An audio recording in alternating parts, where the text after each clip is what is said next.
مرحبا وكيف الحال؟ هل من الطبيعي أنه يكون الإنسان اللي كرمه رب العباد ذو رائحة كريهة وقذرة؟ هل من الطبيعي أنه غازاتك اللي بتخرج منك تكون عبارة عن مصدر إحراج لما تروح على الحمام عند أقاربك وأصدقائك، خصوصا إذا صادفك شخص داخل على الحمام وأنت طالع، أو حتى الوصول الرائحة الكريهة للصالون إذا كان قريب من الصالون؟ هل من الطبيعي انك تشعر بالخجل من نفسك لما بتحضر اجتماعاتك لانك مش قادر تكمل الاجتماعات لانك مش قادر تمسك الغازات؟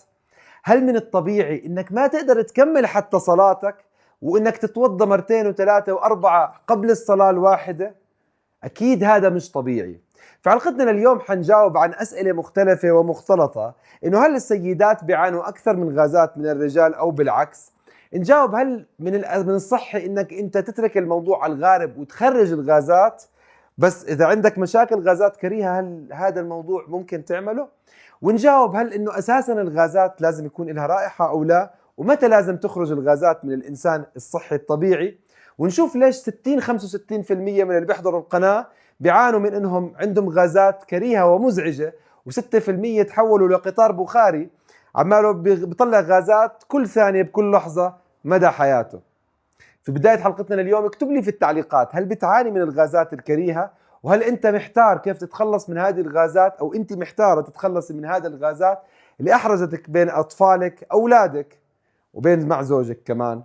بداية حلقتنا اليوم اكيد جيب ورقة وقلم وكاسة مي فيها كمون، خلينا نخلص من هالمشكلة من هون الى يوم يبعثون. تكون الغازات أثناء عمليات التخمير الطبيعي اللي بتصير بالقولون هو من الأشياء البديهية اللي ممكن تصير مع أي عملية هضم لأي أكل أنت بتاكله، ولكن الإنسان الطبيعي ممكن يخرج من 15 إلى 30 مرة في اليوم من الغازات، لكن الطبيعي إنه تكون هذه الغازات بلا رائحة أو رائحة خفيفة جدا اللي ما يحس فيها إلا اللي بيخرجها. والطبيعي أكثر إنه فترة إخراجك للغازات تكون قبيل ذهابك للحمام، يعني عندك نفخة بسيطة حاسس في رغبة بإخراج الريح، معناته مباشرة بتروح على الحمام، الطبيعي يصير في إخراج. المش طبيعي إنه أنت تضلك تخرج غازات طول اليوم بفترات كتير متقاربة اللي تمنعك إنك تتوضأ وتستنى ساعة زمن وتصلي، لأنه بكل بساطة الغازات شغالة على مدار الساعة. المش طبيعي أكتر إنه لما أنت تروح على الحمام تكون الرائحة قذرة ونتنة اللي تحرجك.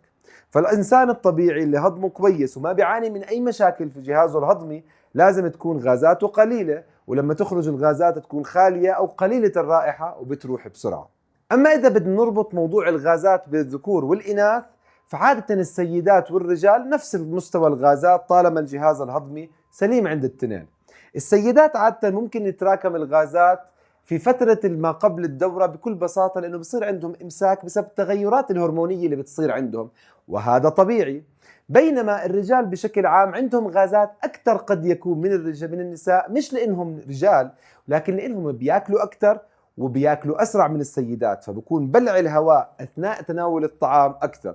إلا إذا كانت السيدة من اللي بتضلها تعلق طول النهار فالغازات عندها أكثر، لأنه عملية العلق بطبيعتها بتخليك تبلعي هواء أكثر، وبالتالي غازات وانتفاخات أكثر. السؤال اللي بيطرح نفسه هل هو صحي إنه الواحد لما يحس إنه في غازات يطلعها مباشرة محل مكان ولا يمسك الغازات؟ طبعا الصحي أفضل إنه لما يجيك غاز تروح على التواليت وتفرغه فورا، لأنه مش من الطبيعي إنك تكون ضاغط على نفسك وتسمح للغازات تضغط على قولونك وترجع للأمعاء والمعدة، لأنه استمرار وجود الضغط داخل القولون والغازات مع بطء عملية الهضم اللي بتصير نتيجة الضغط هذا ممكن بالمستقبل يعمل لك مشاكل وآلام في قولونك، يزيد من توسع الأمعاء الغليظة ويعمل لك آلام، ويدفع البكتيريا الضارة الموجودة في قولونك باتجاه الأمعاء الدقيقة، وقتها بتعرض حالك للإصابة بالسيبو لا سمح الله، نمو البكتيريا الضارة أو النافعة في الأمعاء الدقيقة، وقتها كل الأكل تقريبا بصير عليك حرام. أما إذا بدنا نجاوب عن السبب الأساسي أو الأسباب اللي ممكن تخليك دايما عندك غازات ونفخة وروائح كريهة، فيها أسباب متعددة، على رأسها إنه عملية الالتهام الزائد للأكل. يعني أنت ما عم تعطي مجال لأمعائك ترتاح، عمالك بترد على آراء الأخصائيين بقول لك 3 وجبات 3 سناكات، فبتتحول من إنسان لقطار بخاري. في لما بتكون انت بتاكل مع هذا الاكل كميات عاليه من الاعلاف، يعني عم نحكي عن الشعير، من الخبز او القمح، من الشوفان، هذا الاكل المجهز للحيوانات عاده كمصدر اساسي للغذاء، وحولته لمصدر اساسي لغذائك، فطبعا حيكون عندك غازات بكل بساطه، لانه عمليات التخمير مبالغ فيها، فحتعمل لك غازات، خصوصا اذا عندك مشاكل في عمليه هضم الجلوتين، او اذا كان عم تشرب حليب وبكون عندك مشكله في هضم اللاكتوز، اللي احنا تقريبا 60% بنعاني من هاي المشكله. اذا انت من الناس اللي اكلك السيء ادى للارتجاع المريئي، وصرت تاخذ انت مضادات حموضه، ومضادات الحموضه عم تاخذها لفتره زمنيه طويله، فعسر الهضم وخصوصا البروتين وكل ما بتاكل حيؤدي لتخمج، حيؤدي لتحلل وتلف هذا الاكل داخل الامعاء، وبالتالي رائحه كريهه جدا جدا مع غازات بكميات مبالغ فيها.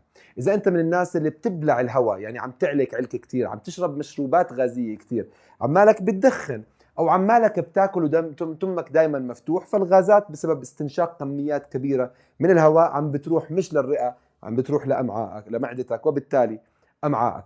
اذا انت من الناس الكسولين جدا وما بتتحرك، فكسل الامعاء حيعمل لك امساك، الامساك هذا حيخلي الامعاء او حيخلي البكتيريا كميه الفضلات الغازيه الموجوده في امعائك تزيد، وبالتالي بصير عندك غازات. مشكله المراره وعدم وجود املاح المراره بشكل كافي، او انت شلت المراره او عملت عمليات قص المعده، حتما راح تسوي لك غازات بسبب مشاكل الهضم اللي صار عندك. بالاضافه لاستهلاك كميات كبيره جدا من السكريات بانواعها المختلفه.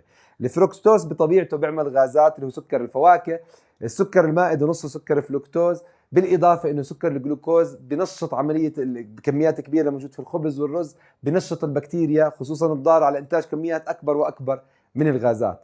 لا سمح الله اذا انت كنت من الاشخاص سيئي الحظ اللي عندك مرض السيبول سمول انتستينال بكتيريا الاوفر جروث، يعني فرط نمو البكتيريا في الامعاء الدقيقه، هدول الاشخاص الغازات عندهم تتكون في البطن لدرجه انه بصير حرفيا عباره عن بالون بشري، يعني بطنه ببرز الى الامام كانه عنده مشكله في الكبد، لكن وقتها بكون السبب مش سوائل وانما كميات كبيره جدا من الغازات. الله يبعدنا جميعا عن هذا المرض اللي بيؤدي مشاكل الامعاء باستمرار، اللي بتسبب الغازات الى تحول هاي الغازات الى مشكله سيبو، وقتها حلك حيكون مدته سنوات من المعاناه حتى تقدر تتعالج. وهون وصلنا للجزء الأهم بحلقتنا لليوم، الجزء اللي من خلاله ممكن نقضي تماما على الغازات، كيف هي التغييرات في نمط حياتك الغذائي والصحي حتى توقف الغازات وتصير إنسان نظيف بعيدا عن قذارة الغازات والرائحة اللي بتصير عند الناس اللي عندهم مشاكل في الهضم، واللي غالبا نمطهم الغذائي هو بسببها. أول هذه التغييرات لازم تعملها إيقاف تام لكل مضادات الحموضة اللي ممكن تاخذها، لانه بكل بساطه مشاكل الغازات هي مشاكل عسر هضم بالاساس، فلما بتاخذ انت ادويه مضادات الحموضه بتزيد فرصه اصابه الشخص بسرطان الامعاء بشكل عام، لانه بكل بساطه ببلش هضم البروتين من الامعاء مش من المعده، بيعفن البروتين وبيخرب اللحوم داخل امعائك قبل عمليه هضمها وامتصاصها، ورائحتها بتصير كريهه، بالاضافه انه بتفقد قدره المعده على عمليه تطهير الاكل اللي بتاخده من البكتيريا والفيروسات، فبتزيد فرصة إصابتك بالسيبو اللي وقتها كثير صعب علاجه، وبدك أخصائي يتابعك 3-4 أشهر من حميات صعبة جدا، أحد أهمها حمية الكرنيفور. بالإضافة إنك تبلش بالجزء الثاني من العلاج، أوقفنا مضادات الحموضة ننتقل لأخذ الليمون وخل التفاح، وحتى مرات ممكن تاخذ البتين هيدروكلورايد اللي هو حمض المعدة تاخده على شكل ملح. ليش كيف؟ لأنه بدك تزيد مرارة المعدة وتزيد إنتاج المعدة من أحماض المعدة. الليمون حمضيته تقريبا من 2-3، خلي التفاح من 2-3، حمضية المعدة من 1-3، ولو أخذنا حمض المعدة مركز على شكل كبسولات برضه ممكن يكون كويس. حتى لو عندك ارتجاع مريئي، عادة سبب الارتجاع المريئي هو نقص الأحماض مش ارتفاعه. بكل بساطة إذا أخذت أنت الليمون والخل بتزيد من بتقلل من بي اتش، بتزيد من حمضية المعدة، معناته هضم الأكل اللي بتاكله بيكون أفضل، والحمضية المعدة لما تزيد بيكون تحفيز لإفراز أنزيمات البنكرياس وصفراء المرارة من المرارة اللي بيعملوا على تعديل حمضية الأكل اللي بدخل من المعدة للأمعاء، لازم يتحول لقاعدي. فمجرد دخول الأكل الحامضي إلى الأمعاء بحفز إنتاج البايل، بحفز إنتاج أنزيمات الهاضمة من البنكرياس. أما النقطة الثالثة لليوم فهي إيقاف الاعتماد التام على الأعلاف. الأعلاف عم نحكي عن الحبوب، الشوفان، القمح والشعير، هدول كلهم بيحتووا على كميات كبيرة من الألياف اللي بتعمل كميات كبيرة من الغازات. الجلوتين الموجود في القمح تحديدا عندك اصلا اساسا هو بروتين ما عندك قدره على هضمه لمعظم الناس، تقريبا 70% من البشر. فمجرد انك بتاكل اي منتج بيحتوي على جلوتين اكيد رح يصير عندك غازات وعسر هضم، واذا عندك بدايه ارتشاح امعاء بيعرض فرصتك للاصابه بامراض زي السكر النوع الاول والهاشيموتو والامراض المناعيه المختلفه. النقطه الرابعه لليوم هي ايقاف تناول او شرب الحليب. خلينا نركز، اذا ناكل بنروح على الاجبان والالبان. الحليب بشكل عام في شغلتين بضروك، بيمنعوا، بسببوا لك غازات. الشغله الاولى هو سكر اللاكتوز، سكر الحليب اللي 60% من العالم العربي بيعانوا من عدم قدره امتصاصه، فلما بدك تشربه اكيد رح يعمل لك نفخه وغازات وحيعمل لك انزعاج. الشغله الثانيه هو بروتين الكازيين اللي بيعتبر بروتين صعب على هضمه على الامعاء وعلى الجهاز الهضمي. فاذا اخذت انت الاجبان بشكل عام، الاجبان بيكون كميه اللاكتوز اقل والكازيين تم تفكيكه من خلال البكتيريا اللي عملت على هضمه قبل ما انت تبلش تاكله اساسا. اما النقطه الخامسه بانك تستهلك بعض الاعشاب اللي بتقلل من كميه الغازات عندك وبتمتصها وبتساعد على خروجها. من افضل انواع الاعشاب اللي ممكن ناخذها الكمون. فالكمون لما بتاخده بيروح بيعمل امتصاص الغازات اللي في معدتك وبساعد على الاخراج عندك وبقلل لك كميه الغازات اللي بتخرج. بالاضافه الى ممكن استهلاك الزنجبيل، الشومر، بالاضافه للقرفه، بالاضافه الى الكزبره والكركم والقرنفل. اما النقطه السادسه لليوم فهي الصيام المتقطع. عملية الصيام المتقطع هي أساسية للتخلص من النفخة والغازات. لا يمكن تقل النفخة والغازات إذا أنت طول الوقت مشغل ماكينة الطحن عندك وعم تاخذ 3 وجبات 3 سناكات بين الوجبات. جزء أساسي من وظيفة الأمعاء تنظيف نفسها، وما بتم تنظيف الذات من داخل الأمعاء إلا لما يتوقف الشخص عن تناول الطعام. فيفضل أنك تروح لوجبة واحدة في اليوم أو وجبتين، وفي أسوأ الحالات إذا أنت من الناس اللي كتير جوعان بتروح ل3 وجبات في اليوم. بس يفضل انك تركز على وجبتين بدون وجبة الافطار، وقتها حترتاح جدا من الغازات. اما النقطة السابعة لليوم فهي استهلاك البكتيريا النافعة بشرط انه ما يكون عندك سيبو. هلا معظم الناس بيكون عندهم الغازات بسبب الامساك وسوء عمليات الهضم اللي بتصير في القولون. فاحد اهم الاشياء اللي ممكن تسويها انك تروح من اي صيدلية وتجيب البكتيريا النافعة، او تاخذ البكتيريا النافعة من مصادرها زي مخلل الخيار، مخلل الملفوف، اي نوع مخلل موجود عندك في البيت، الزيتون، اللبن المخمر اللي هو اللبن الزبادي الحامض. هذا كله ممتاز جدا ليعطيك كميه منيحه من البروبايوتيك، البكتيريا النافعه. البكتيريا النافعه بتهضم الالياف اكثر وبالتالي بتحسن عمليه الاخراج، فما بصير عندك امساك وبالتالي غازات مفرطه. لكن اذا عندك سيبو، استهلاكك للبكتيريا النافعه بكثر كميه البكتيريا الموجوده في امعائك وبيخلي الانتفاخ عندك يزيد، وممكن من هاي الطريقة تعرف إذا عندك سيبو أو لا. جرب البكتيريا النافعة. النقطة اللي وراها إنه بكل بساطة نمارس المشي والرياضة بشكل يومي. ما في إشي بنشط حركة الأمعاء والقولون أكثر من ممارسة الرياضة، لأنه عملية الحركة بتحفز تنظيف الأمعاء لنفسها. بالإضافة إنه نفس عملية الحركة بتنشط الأمعاء البكتيريا النافعة داخلك، فبتخلي البكتيريا تعمل هضم أسرع وبالتالي تخلص أسرع من السموم والفضلات اللي موجودة في قولونك وبتطلع الروائح العفنة. النقطة اللي بعدها تقليل التوتر والإجهاد، واللي أساسا من أهم فوائد الرياضة إنه بيقلل لك التوتر والإجهاد. عملية التوتر والإجهاد بيقلل توجه الدم للأمعاء، وبالتالي بيقلل حركة الأمعاء، فبيزيد من فرصة الإمساك والغازات عندك، بالإضافة لبزيد فرصتك لقتل البكتيريا النافعة والإصابة بمرض السيبو. أما النقطة العاشرة فإنه تقلل استهلاكك للسكريات وتحديدا سكر الفواكه إذا ما نفعت الأشياء اللي سبق حكينا عنها، لأنه 25% من الناس مبخوتين وما عندهم قدرة على هضم وامتصاص سكر الفركتوز، سكر الفواكه. فهذا السكر بتخمر وبيحفز البكتيريا على صناعة المزيد من الغازات. السكريات بشكل عام زي الموجودة في البصل بتزيد من الغازات، السكريات الموجودة في البطيخ أو التفاح تنفخك وبتزيد من غازاتك. هلا إذا أنت عملت حمية الكيتو أساسا هذا كله بصير ممنوع، وبصير بإمكانك إنك تلاحظ إنه النفخة والغازات زي ما بيحكوا دائما اللي بصير عندهم بيعملوا كيتو بطريقة صحيحة، إنه بصير يقدر يصلي صلاة المغرب على وضوء صلاة الظهر. وأخيرا إذا أنت عملت كل اللي سبق ولسه عندك غازات وعم تعمل كيتو، فخليني أقول لك إيش ممكن يكون سبب غازاتك. قد يكون السبب لغازاتك انك رحت على استهلاك كميات كبيره من الخضار، فحاول قلل كميات الخضار، لانه ممكن الالياف اللي عم تاخذها اكثر بكثير من قدره البكتيريا اللي عندك وعم بتسبب الغازات والامساك عندك. فقلل كميه الخضار وروح لخضار مطبوخه يعني، فبتكون مهضومه اكثر قبل ما حتى تاكلها.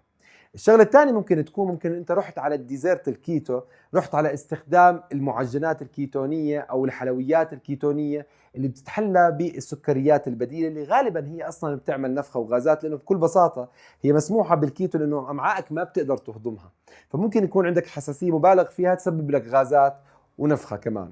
او انه المعجنه الكيتونيه اللي ما فيها قمح موجود فيها جلوتين، والجلوتين معروف انه بيعمل غازات ومشاكل في امعائك لما بتكون بتستهلكه.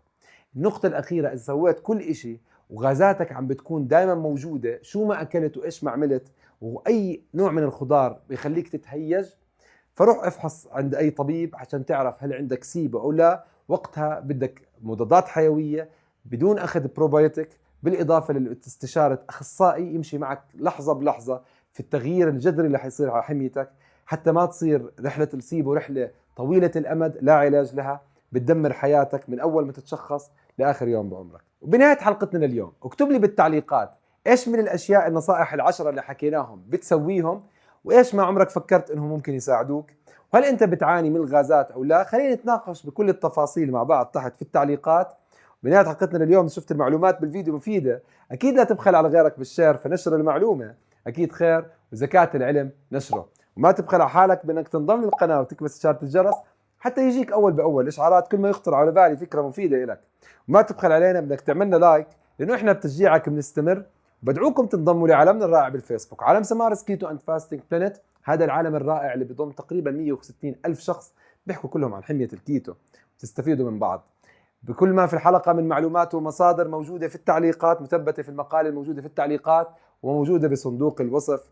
وأكيد بتقدروا تتابعوني على الانستغرام وسناب شات وتويتر وتيك توك. وكل ما في الحلقة من معلومات، إذا بدك تحضر معلومات إضافية عن مشاكل القولون العصبي وكيفية علاجه، بكل بساطة بدك تكبس على الرابط اللي هون. القولون العصبي بيسبب الغازات والإمساك وبسبب السيبو بالأخير. نشوفكم على خير وبأمان الله، مع السلامة، باي.